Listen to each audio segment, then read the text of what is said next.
outback Queensland, mustering is hard and dusty work. Oi, cut it out. We're mustering on down through the channels, drafting up our cattle, selling any that meet the required weight range. Angus Emmett's family has been running cattle here for more than a century, sharing the land with the nation's most hunted predator, the dingo. If you look around this area, people are spending a fortune in time and money on feral animal control. We spend zero time and zero money on feral animal control, and we've got way better outcomes than nearly anyone else in the region. Unlike many other pastoralists, he doesn't kill dingoes on site, allowing them to roam his property, only targeting those that attack his cattle. We need to actually look at the science, look at hard data, and look at a much more nuanced approach to how we manage dingoes across the Australian landscape. While they're given some protections in Victoria and the Northern Territory, dingoes are considered pests in many other places and are often hunted or baited using a poison called 1080. Angus Emmett is also a naturalist and collects specimens of dingoes and other animals to help scientists.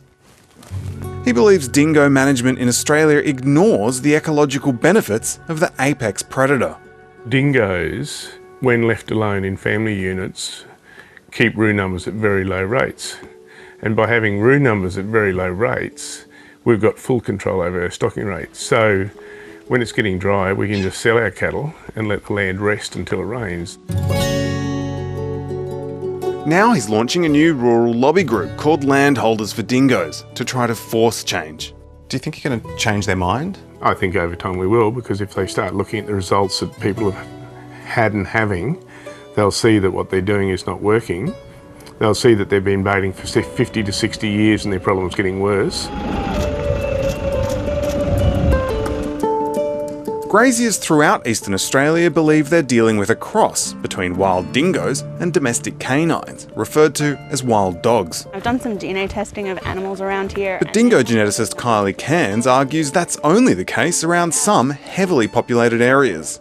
Wild dog is basically just an umbrella term that's used to refer to dingoes. It's defined specifically as including all wild living dingoes, dingo hybrids and feral dogs. Her research has shown most so-called wild dogs are nearly pure dingoes, and she wants to see them protected. Dingoes have been in Australia for at least 5,000, but probably closer to 10,000 years. And they play a really important role now in Australia as the top apex predator. She's calling for an end to mass baiting. The fact that we use it so widespread and in areas where we should be conserving dingoes like national parks is really problematic.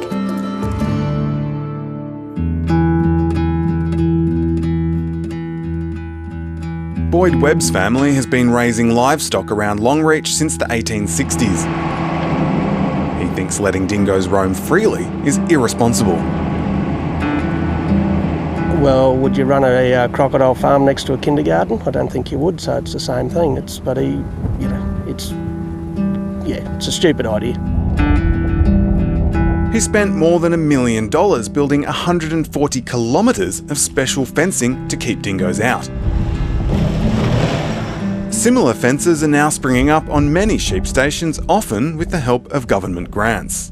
Oh, as you can see, it's a lot higher. Boyd thinks it's worth the expense. At the height of the drought, he says dingoes were killing almost a third of his flock. So we were putting feed out so that the sheep would survive and be in good condition and keep producing. And of course they were being eaten. He also hunts and traps dingoes on his property. There's a dog actually in here at the minute that we're trying to find, but you're looking for him in 20,000 acres. He's not interested in any campaign to protect dingoes and urges others to be cautious. Wild dogs, they have an impact on your neighbours, so if he wants to have something like that or someone else wants to have it, they really need to keep them contained in their own place.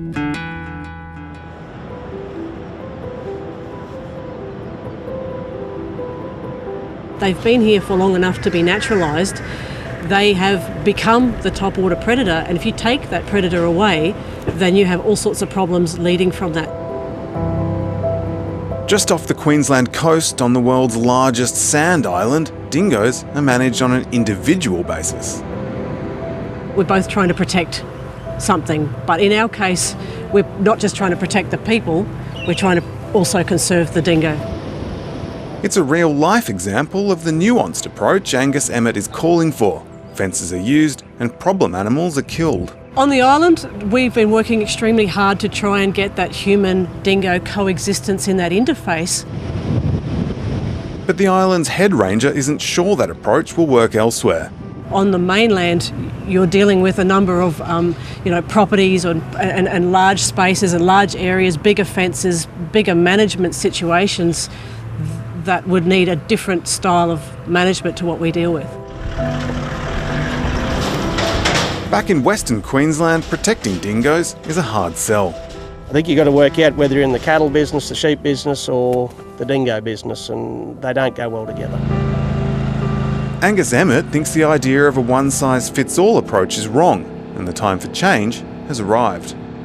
We're trying to create a space so there can be sensible discussion using hard data and working with the best scientists in the field and working out a better way to manage our landscapes.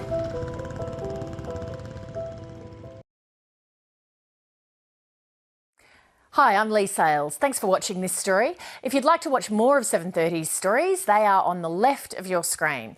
And tap on the button below to subscribe and get the latest from ABC News.